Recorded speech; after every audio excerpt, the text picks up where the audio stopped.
panelas e pratos. E retira um copo cheio de lixo. Finalmente tinha volta ao espaço.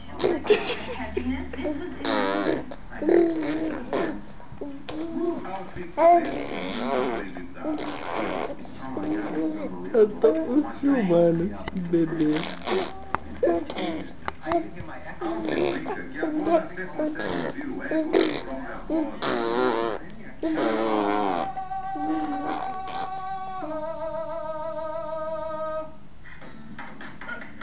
Parou pra escutar. Normal people live.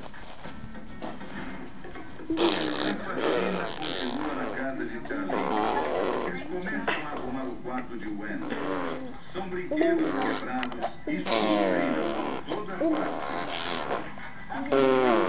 Charlie planeja acordar cedo, que ele está descansada para o bazar que irá fazer com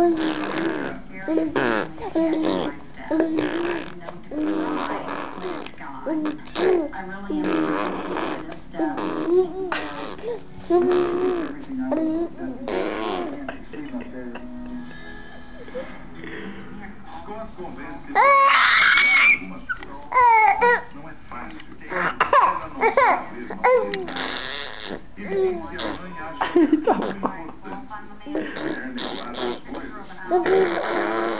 Utilidade algum dia. Isso que tá bom, né, neném? Já fez bastante caminhão.